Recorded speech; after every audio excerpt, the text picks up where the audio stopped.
things? Let's find out. No. Now, you're probably wondering now, how much do you hate your biochemistry? Let me explain. They don't do things. At least not in the way you would assume. Unlike us, spider legs do not have flexor and extensor muscle here. Like, we have, let's say, biceps and like triceps. And with that, you have muscles directly corresponding to certain joints and moving those joints at will based on neurological pathways and yeah. So that's how you can move it at will, like whenever you want, like effective, like almost immediately. Spider legs do not work in the same way. Their legs are almost completely hollow, and the joints are not affected by muscles.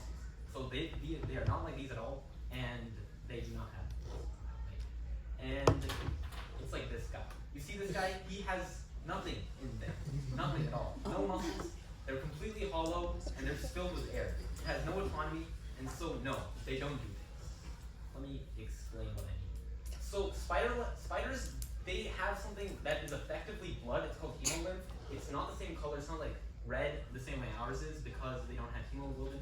But they extend their legs through pressure and volume. And so essentially by pumping up their legs like almost full of blood, they're able to extend them without using any muscles on these joints. Now, they do have some muscles, obviously, in like this, which is essentially like their hip area, or at least anything you can get close to that.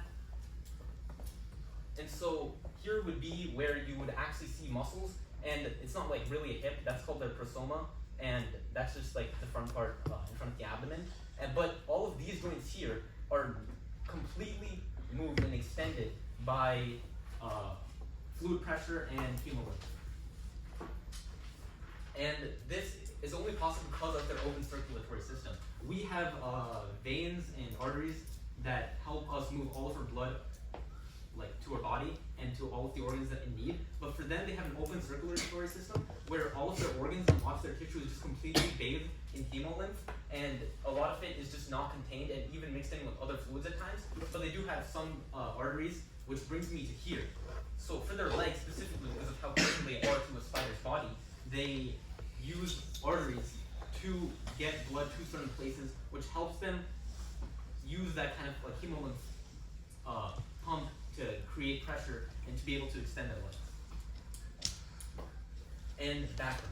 Now, Perry and Brown are like the goats, okay? They made this paper in 1959, and it's still getting cited in 2020. I don't know what it was, but like they were insane, okay? Especially for their era. And so they were able to analyze fluid pressure standards, and as well as like the torque levels from those on specific joints, and through that they were able to find out more about the hydraulic system, and because of that they were able to explain how spider legs are not extended through muscles, but are mainly only extended through like hydraulic pressures. And there have been lots of studies since that on those specific factors, such as like how does like their like heart pump hemolymph and create like pressure on a global scale across their whole body to be able to get certain locomotive like responses. But there have not been as many on like the role those few muscles that I mentioned on their like hip play. And so this is like largely unexplored, and a lot of it has just gone straight into like the hydraulic system. One, because it's cool, and two, because that is related to different like technologies that are being made right now for like hydraulic pressure systems in like machines, but they still ignore like the muscle factor and the proximal joint complex, which is again like kind of that hip joint. And so to the real presentation, the role of the hydraulic system versus muscles in spider locomotion. Ignore the head. So more on the background of how people have been finding hydraulic systems since Perry and Brown. They've mostly been using spiders and jumping spiders specifically to be able to find out like which pairs of legs and isolate specific legs in locomotion. Perry and Brown started this off with anterior legs. Like they obviously have like 4 pairs of legs, 8 legs total, and the first 3 is kind of weird because it's kind of in the middle, but the first 2 are generally positioned anterior in front of the body, and because of that, they are able to kind of place themselves, and it's kind of just like a placing thing to be able to push off. But that brings me to the fourth one, which is where all of the research on, all of the continuing research I'll mention is mostly on. And so the hind legs, or the forward pair of legs, are the only ones that push rearward during the actual takeoff or initial jumping phase. And so Perry and Brown, as well as other papers, found that the torque from their hydraulic base extension was almost 100% based on hind legs. And so this is where we can fully analyze like where like extension is like most effective, and it also helps us find like how the role of muscles can play into this. Because of the nature of jumping spiders, because it's like such a high precision like effort, you are able to better see like which muscles are being activated and like when.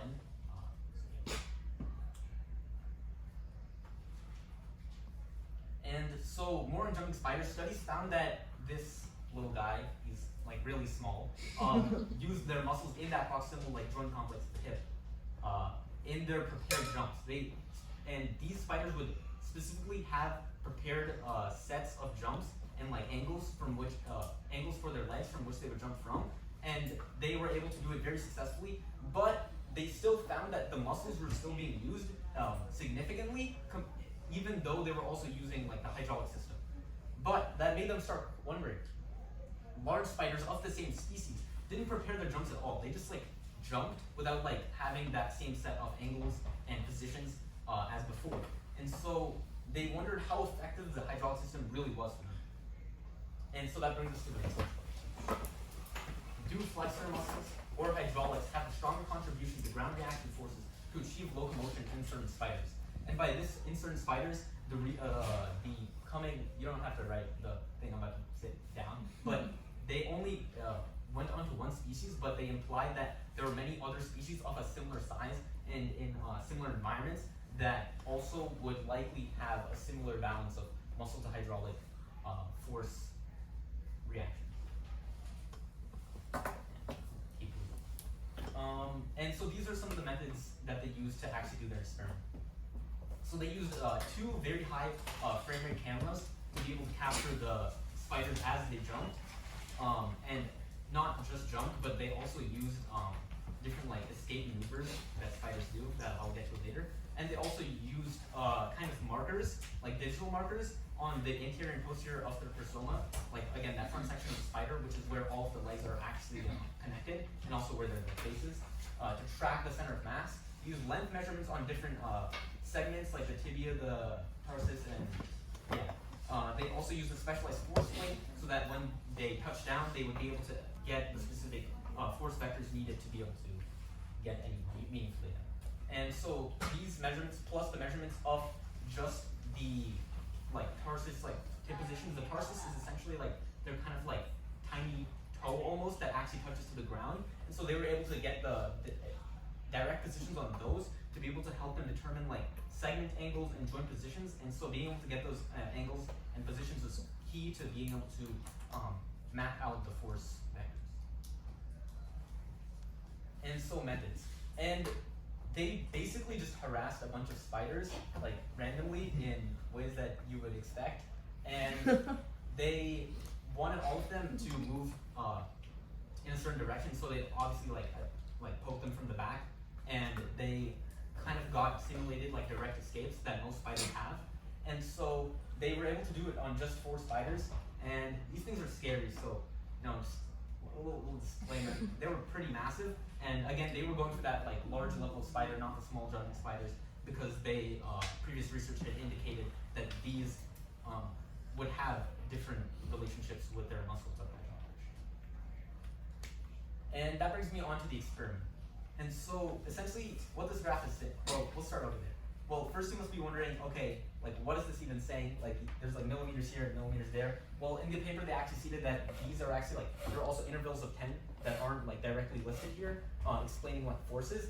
And so what these green arrows mean are the reaction, like the ground reaction force vectors, and that is the jumping sequence over time. And so 1%, like 1% of the jumping sequence, and 100%, like they were all the way at the end of their like, jump cycle.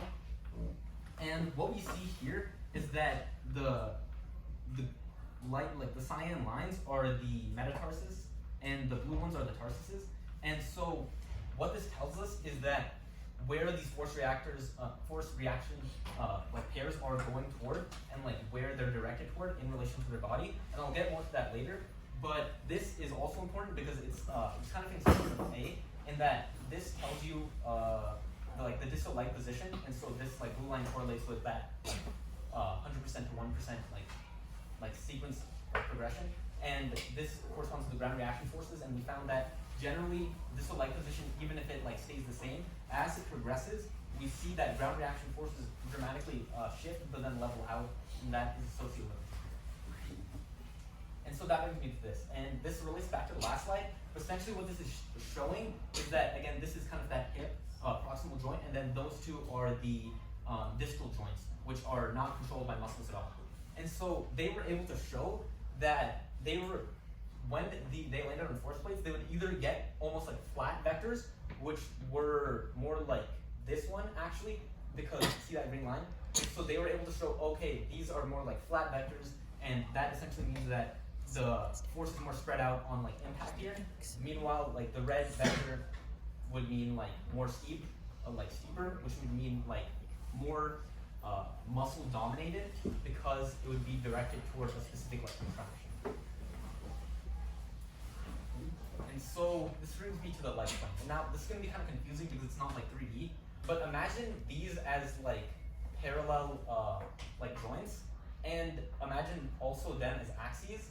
So yeah, it's hard to explain, but they didn't have a visual. And so just think of like this entire part of their like leg as like one kind of like thing with different points indicating like different force vectors from them in relation to the body. And so we know the force vector at every single given point. The diagrams just before this, which were taken from the force plates, which were taken from the video, which helped them get different positions. And so that also helped them get the perpendicular distances of the joints to the center of mass and also to the floor. And so they kind of used this equation. This is dumbing it down for the presentation, but they were able to get distance and force vector, and so that basically gave them torque for every joint. But they were also able to get the general torque for their like leg plane as a whole. And so that brings us to the results. So they were able to find that steeper force vectors indicated a direction that meant less force spread out over the surface and therefore more muscle contribution. And so in these spiders, they were able to find that for the hind legs specifically, which were the ones that are responsible for most of the actual propulsion and locomotion, that the hydraulics were not as present, and that muscles were more important as well. And they also found that the maximum angle of initial acceleration could only be so high through muscle contribution. And so that goes back to the kind of like two like red and like green arrows. They were able to find that for those angles, that initial acceleration was completely dependent on muscles based on those force vectors. So that brings me to the conclusion. Muscle forces can be much stronger than hydraulics and hind legs, and so this differentiates from a lot of other papers in the past, which only focused on hydraulics, and shows that muscle forces in certain spider groups can be more important. But they were also it's still also like firmly like reestablished that for those anterior like front legs that were key to like getting a good positioning off, that hydraulic extension is still the primary mover. That brings me to the significance: necrobiotics. And so spiders are really weird, okay?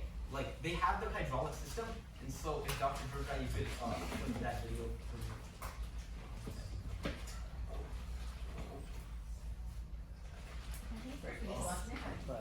It's just so cool. It is nice. What's the dead spider? Sorry. No, it's like I'm not sure till like 1 minute 30 is where you can just like play it there. Go back a little. Okay, so they're able to use air to fill these in. Like, again, like the balloon I showed in the beginning. They're almost completely hollow legs, so they were able to use air pressure to be able to manipulate this dead spider to be able to open up its legs and grab things. This is a dead spider. This is hella creepy, and this is just what they're doing. So they did this, and even later they were able to show it Yeah, they were just like they just pump it full of air, and they don't even need to use like liquid the same way that like spiders do. And yeah, they're looking into like using like tiny spider grippers. That's so weird. And so this has created like questions about like creating like spider farms to be able to get like even better grippers. But the ethical concerns of that are like, wait, there's one last thing. Okay. Oh, Wait. whoa. Why does your No. That's not. That's crazy. Wait, you just get to like here. It's like the Claw claw machine. machines Oh my god. Okay, never mind. There's like one of them like working a spider by using like another dead spider. But never mind that. Well, we don't even see it. Alright. No, that's I feel like they could just engineer a claw of metal. Exactly, which is what they're doing. And so a lot of you, like when I looked this up for my presentation, almost all of the like papers were just on like different technology they can use. Like this is an underwater like spider crawling robot, and they use like spider like hydraulics and like mechanics to be able to better think of like crawling robots. And they were also able to do this for like obviously like land stuff. And so they were like using different methods of like just creating like robots and using the spider like hydraulic system to be able to better actualize their plans. And one more slide. Oh, Perfect. one made a zombie robot. And so we can do it, guys. We can use dead spiders to create like Spider-Man. We can create Spider-Man, but undead, and we can do it. I don't know where that was gonna go. Yes. Yes. So done. Oh, that's it. Alright, questions for Ronnie. I have to answer questions before he's done. Do you have any idea as to why spiders evolved Yeah. polyps? So it's not completely clear to most researchers, and in the paper like the main primary paper, even though it was in 2012, they said even though it's not completely clear, this one reason could be because it helps them capture prey, and that is like almost a consensus answer, because they like trapping their prey, and so that is basically all they've got for a reason. And because of like jumping spiders, they've also theorized it's good for escaping predators and for jumping onto prey. But that's kind of more niche, and so that's one factor. But another thing to consider is that a lot of insects and other arachnids like scorpions also use hydraulic systems, even if not to the same extent as the majority of spiders. So this is kind of like a thing that exists in a lot of things. How do they make like creepy precise movements with like one part of their leg? Do they do that? Yeah, yes. So that is kind of because of the hydraulic system. They are not only able to use, the reason why spiders look so creepy when walking compared to any other animal is because they're using both their legs, both the muscles on like that are connected to the beginnings of those legs, in addition to the hydraulic system. And so they're able to get like very precise movement, and it looks really weird because like they're completely hollow. They're just like extending it like with the forces in their entire body. Do you think there would be different results, like how the flexor muscles were more effective than the hydraulics, if like between spiders and tarantulas? I think that I actually saw some stuff on this because because they specifically chose this one, I think just to look at something that they were almost sure was a surefire shot of finding like muscles as like more like contributing. Like it was kind of like, I think they like kind of rigged it in their own favor a little. So I don't think that tarantulas would be the same way. And from what I read, they kind of like go by the usual spider. Alright, one more if there is one. Okay, so you know how like spider legs, like they come off their body like super easy? Like you're able to just rip them off and it's not that hard. So what's like the weight, like what's like the density of like an object, like maximum density of an object? It's like if you look at the video, like those objects are pretty big. Or like one of them was like a phone cube or whatever. Yeah. So that's not like really heavy. So this is really like tactical, because you can't like it's not like it's gonna be able to like pick up a pencil coach or something like that. Yeah, so actually it's more dependent on like, again, how much pressure you put into the spider, so that like breaking it, and so they were able to use like air instead of like liquid, and so because they were able to use so much pressure, it's not necessarily dependent on like, oh, how strong is like the spider, because at that point, like, it's not just the spider, it's also like they are using like specific like grippers, and their like legs are specifically designed for this, and so they can like carry like much more than like their body weight at times. And in addition to the fact that I know that for jumping spiders, they were able to like move off like at forces like 2 times of like body weight, and so I think it is. Alright.